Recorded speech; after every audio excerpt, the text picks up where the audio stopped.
Thanks for joining us for this episode. And before we get started, I do want to let you know about the upcoming Church Advance Conference beginning February 8th. Now, it's hard to believe it's already 2023, and this conference is coming up very soon. So if you haven't registered yet, you're going to want to make sure that you do that as soon as possible because space is limited. You can register at briansams.com, and you can get a discount if you use the code podcast when you go to register and purchase your tickets for this event.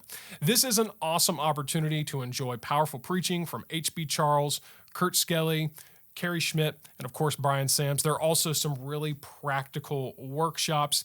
And being in beautiful Jacksonville, Florida in February is pretty awesome because the weather is fantastic. You are not going to want to miss this year's Church Advance Conference 2023, and we look forward to seeing you there. Again, remember to register at briansams.com. Use that promo code podcast to get a discount. That's briansams.com, promo code podcast. Now, we are going to get started with the main content of today's episode, where we are, of course, looking to continue to advance a reformation, a fellowship, partnership, and gospel hope amongst Bible-believing churches and pastors. This is Church Advance with Brian Sams.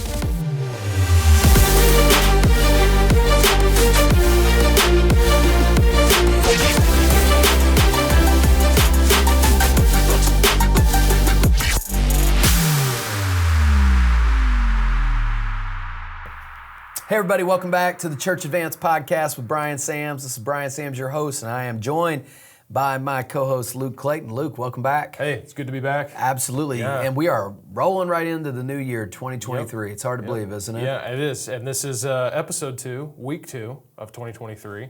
And here, getting used to this weekly format here, Yeah, but it's absolutely. so far so good. Oh, absolutely. It's going great. Yeah, it's great. And I really loved where we were headed in the last episode. Just really casting the vision, if you will, for Church Advance and what this podcast is all about, what it's kind of becoming, and then the conference and so on and so forth. Yep. And so we're just going to keep rolling. Let's go. And we were kind of moving through some questions. I'm kind of interviewing you a little bit here. And so we asked, last time we talked about this, what inspired you to start Church Advance? We kind of talked through that a little bit about, your conversation with Brent Armstrong and some just kind of incentives you had there to start something different. And then we talked about who it's for a little bit, the ideology, guys that line up with what you believe in your philosophy on ministry and things like that.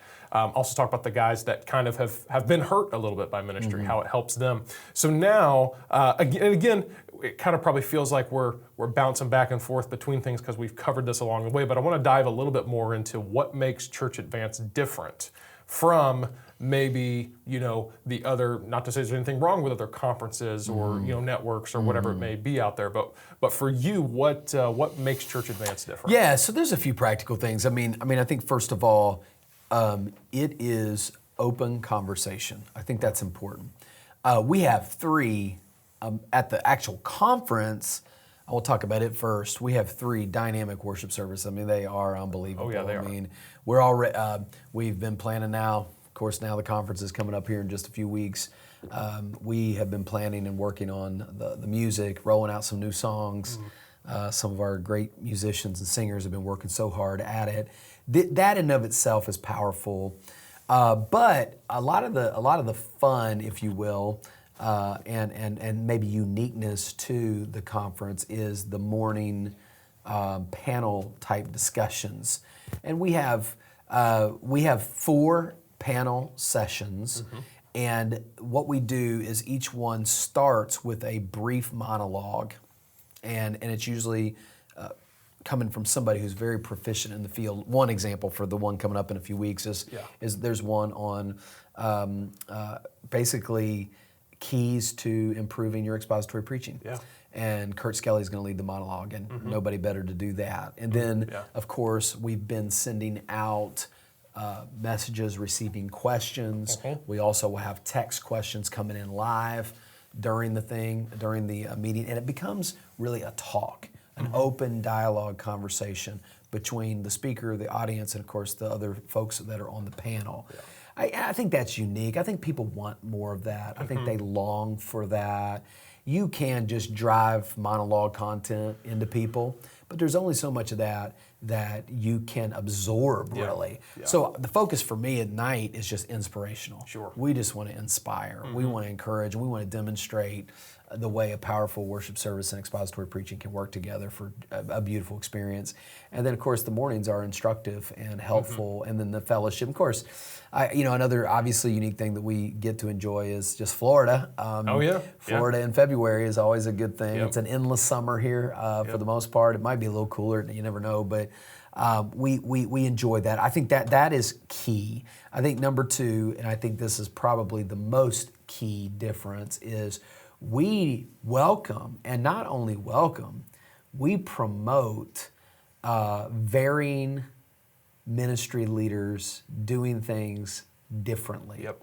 If I believe the whole idea of Church Advance, which is promoting the unity, cooperation, and fellowship among Bible-believing churches. I mean, think about that. That Bible-believing church thing is very broad. Yes, it is. Yeah. Okay, and you can say it's broad until you start making it not broad with little things that you think have to be true. I mean, I remember a couple years ago there was one pastor did a.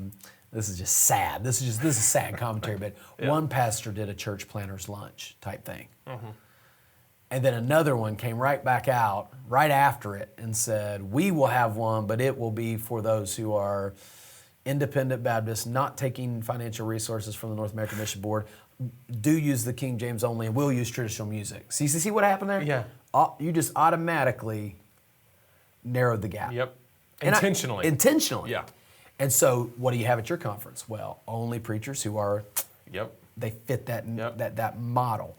And we will not ever do that. Yeah. We won't have people on the podcast who are like that. We won't try to cram one single ideological preacher down somebody's throat. It will be intentionally broad because that's what we're trying to be. Yeah. Now, again, you may define Bible believing differently. I'm pretty simple when it comes to it. Do you believe the Bible is the inspired and inerrant Word of God, and do you believe the gospel? Yeah.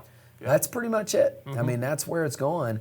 Now, I do have lines that are drawn more closely than that, but many of them are lines that must allow for latitude. Sure. Whether it comes to worship styles or dress codes or these methodological things. Yeah. And I do have convictions that are outside the gospel. I mean, I'm a Baptist. But does that mean that everybody that I have speak for me with me has to proudly boast the Baptist name? No, not necessarily. Yeah. Now, am I going to have a pastor here that is a practicing, infant baptizer? No, probably not. But that's not even really the point. The point is that would be outside the framework of what we're even talking about here. We are talking about people who essentially believe the same thing with varying opinions on slightly peripheral things. Yeah. And so we're going to demonstrate that. I think that's refreshing for a lot of people. Yeah, it is. And I mean, that's something too, again, just comes back to, there are, like you said, differing opinions. You talked about in the last episode how even the different Bible translations that the speakers, I mean, your New King James and Kurt and Carrie would be King James, and then HB would be ESV, I believe. And so it's just, but at the end of the day, like, we still believe it's the inspired word of God. I come from a world where, even if a person didn't believe that the King James was the only translation, they're going to tell you, just for sake of trying not to blow this place up. I've heard that stuff. Brian, we don't make a big deal over here, but help me because this. Well, it's just like, well, you're trapped. Yeah. Quit. Okay, if you want to minister like that, totally fine, and I will play the game. I will preach it with you, no problem. I will never say a word about it. But I'm not going to live that way. I'm not going to live trapped, and I'm not going to expect that everybody comes to my conferences got to do things just exactly the way that I do them. And I don't tell the preachers what to wear. Are you kidding me? I don't tell them what Bible they need to use when they preach. I don't give them a list of Bibles. Here's the thing. If I trust you and love you and know you and respect you enough to have you speak at, first of all, my church, secondly, in a conference that's reaching hundreds of people, then I don't even talk about that. So that's liberating. I think then to the podcast, the difference is, I think basically the bottom line difference between Church Advance Podcast and others is that we will open up and talk about things that everybody's thinking about, but nobody's talking about. Yeah. And whether it's how we do missions, how we do leadership, how we do pastoral training, how we do course translations and other philosophical things, people won't talk about it because they're afraid. Yeah. Or they don't even know how to begin the conversation to talk about it. So again, that's a difference. And you can come here, you can hear these things talked about in a free market, in a free press, freedom of speech, if you will. I mean, we literally are free to talk about these things. I think that makes a huge difference. Yeah. Well, it's like we said before, you're not afraid to go there. But I think, again, you've always done it in a way that's very tactful, that's not aggressive, trying to attack somebody else or anything like that. And so, I'm looking. And think about this: when you're willing to do that, what it does is it draws conversation and it draws ministry advancement. I mean, I cannot tell. I lost count of the amount of guys that listened to the episode back when we first started. Why it is sometimes necessary to leave full-time Christian ministry for a season. I cannot count. Josh Barzone, who was on our podcast. Back in the fall, mention that. That one conversation. Stephen Peirce, who was an intern at our church, that was the conversation. Many guys have realized, man, I can serve God, I can regroup, I can refocus. And Eric McKay was used in that episode to explain. He was burning at both ends of the candle, working 80 hours a week, getting paid like every other Independent Baptist peon staff member gets paid, and about to fall apart. And weighing 200 pounds overweight, and never seeing his wife, and eating McDonald's on the way home at midnight from every game every night of the week. That was his life. 7 days a week, no day off. When his grandma died, he had to go and ask for a day off, and the response was, just make that a personal day. Wow. That's the kind of stuff that just, you can't live that way. And guy, if your family will fall apart, your life will fall apart. And would you rather refocus for a year or two, kind of like rebrand, be willing to take the heat, so that you can make it for a long time? That's what we live for here. And that's again a topic that, like you said, people think about, but they're not willing to discuss. I mean, you go ask a professor or a leader at an institution if you're a young man. Don't ever do that, brother. You'll never get back in. Hang in there. Fight to fight. I mean, I remember, being in Bible college, and it was, for you to even consider going bivocational, or because that was for me, that I was not finding a job. I did kind of in the ninth hour, if you will. But I wasn't finding a full-time ministry, so it's like, I guess I'll just move back home, and I got a good church there. It's funny, and I'm not speaking about any specific Bible college. Please, nobody take this the wrong way, but it's very interesting if you look at the actual numbers. And I teach still currently at 3 Bible colleges. I've been to many, and I know the inside track on many. I've been an actual professor now at 4. So it's not like I'm just talking about one, and I'm not even talking about one that I would have been involved in. Here's the sad reality. We talk about training laborers for the harvest. We talk about, but the vast majority of kids that are in those colleges, or at least close, they're education majors. And there's no slam on that. Hey, look, praise God. But so when you go to things like interview days and this sort of thing, it's a bunch of Christian school jobs that are going to pay you $18,000 a year in 2023. Well, good luck with that. So then it's got to be you and your wife teaching to make 40. And then you're at one of these churches where you got to teach at Christian school all day. Then you've got to go soul winning 3-4 times a week. Then you've got to go to church 18 times a week and everything else. And you can't sustain it. So a guy who genuinely loves the Lord, everybody tells him, you've got to be in vocational ministry, so I'll take this Christian school job. And then you get burnt. And I've got a living example right now. I'm not going to say his name, but it happens all the time. And so that's one example, okay? That's one example of one conversation that has been had on this podcast that has literally set probably scores of people Yeah. free. Yeah. And again, you talked about it when nobody else would. Right. And I think that's so healthy, that's so beneficial. And so, yeah, looking forward to seeing more of Oh, that. I'm excited about this year, Yeah. and with all the new focus, I mean, we're gonna peel back the layers Oh, yeah. and get into it even a lot Oh, yeah, more this year. we're really just getting started. We are just getting Yeah. started. I'm excited. And so when it comes to, and again, it feels like we're probably circling and we're touching on these questions here and there, but I do have another one. Really, when it comes to kind of the mission, the purpose of Church Advance, again, I know we've already touched on it, but I want to dive a little deeper into that. Like, what is, your mission, your goals? What do you want to see happen as a Yeah. result of the conference and the podcast and the different, ways that Church Advance touches people? So I created a mission statement that the Church Advance exists to create fellowship, unity, and hope amongst Bible-believing churches and pastors. Yeah. So let me break those apart. Yeah. Fellowship, cooperation, and hope, I think is what I said. Yeah. Fellowship, cooperation, hope. Okay, so fellowship. Fellowship. That is the necessary ability to find and spend time with people who are on the same page as you are. And I mean, I'm out here as a local church pastor. I need men that I'm in fellowship with. And a lot of people, and Kerry's articulated this in his podcast over there. Oh, yeah.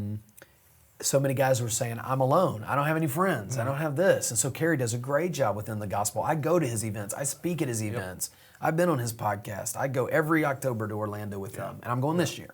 And I love it because I walk away from that event breathing fresh air and oftentimes finding people I didn't even know they existed. Yeah. And I've made, in fact, the 2 years ago when I was at his event, I met Eric Capacey, Yeah.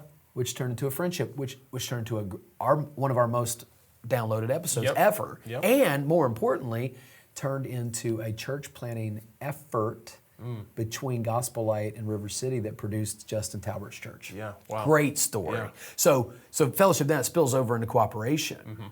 We've got to work together. Let's quit talking about being unified when we won't work together. Yeah. Example, Brother Casimir here last year. This is how impactful the Church Advance Conference was. And I did not plan this. They reached out to me. And of course, I'm a heavy supporter of Pastor Casimir. Maybe we'll link to our splash page here on the We need to. our homepage here on this It's episode. HaitiRefuge.org Yeah, for yeah. anybody who just wants to go see a check it out. video. Yep. You can donate there. But their organization. There's our church, and then there's a kind of humanitarian organization that works with them. They sponsored the Church Advance Conference last year. Bought a booth, got a slot. I introduced Pastor Casimir, and we started talking about the children's home that nobody knew about.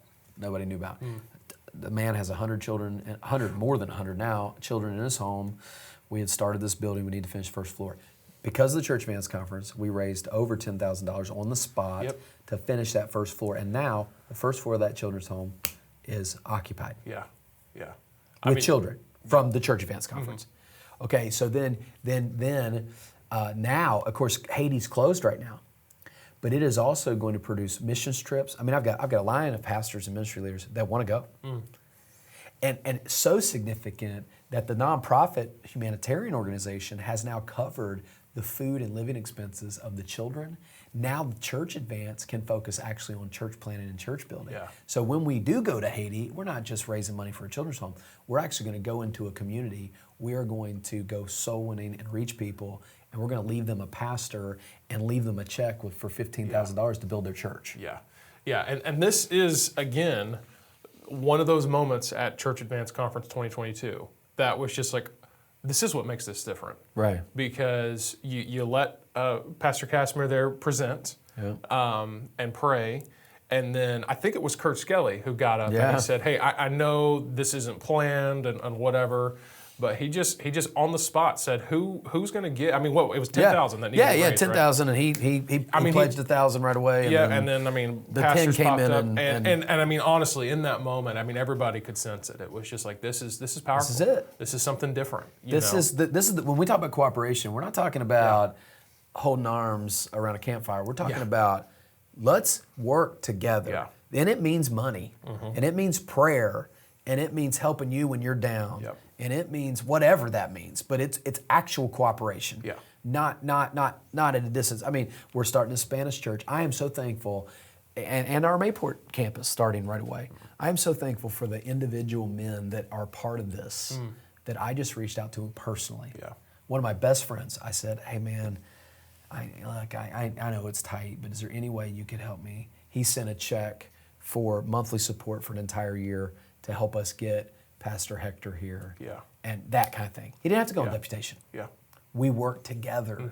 And so so there's cooperation, and then there's hope. Okay, hope is, I didn't know this was here. I didn't know you could do this. I didn't know you could say this. I didn't know you could think like this. And I remember meeting one of my favorite people I met at the Church Advance was Fred Ayers, who we did a 2-part episode with last year. Phenomenal. He became, I remember him saying, I didn't know, and he's in his 60s, I didn't know that there was a group of people out here like this, and he's all in and being back this next conference and stuff. So it's just a powerful thing. It really is. And that is the mission.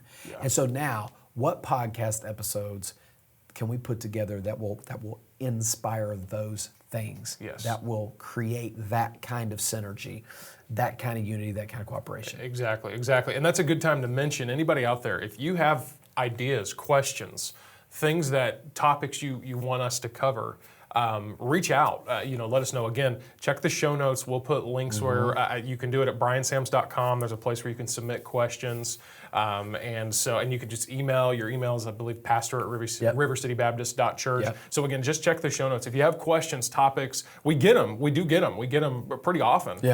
That's really going to shape the kind of the future content, because we want to discuss what you want to hear about. And like we said, those things that maybe others aren't willing to talk about. Yeah, absolutely. I think that actually is going to be a good place for us to kind of end this episode. And, absolutely. Well, Luke, you're doing a great job, and doing what I'm excited, man. I'm excited to roll this out and to really articulate. We started with topics. It's kind of like we didn't really know what we were doing. We just did it. We started talking, and now I think we're trying to articulate specifically where we're going, which will help you, our audience, understand why we're doing what we're doing, and then lead to greater content in this year and beyond. Absolutely. Yeah. Well, thanks again for joining us for this episode of Church Advance with Brian Sams, and we'll see you in the next one. Have a great day. Thanks again for joining us for this episode, and please don't forget to subscribe on YouTube or follow us on Apple Podcasts, Spotify, or wherever you listen to podcasts. We'd also really love it if you take a moment to leave us a 5-star review and then share this podcast with your fellow church leaders or pastor friends. If you'd like to connect with us, send us a question, learn more about Church Advance, head over to briansams.com. That's briansams.com. This podcast is hosted by Brian Sams and produced by myself, Luke Clayton, and my team at mustangcrease.com. Thanks again for joining us. We look forward to having you join us in the next episode as we continue to advance the fellowship, partnership, and gospel hope amongst Bible-believing pastors and churches right here on Church Advance with Brian Sams.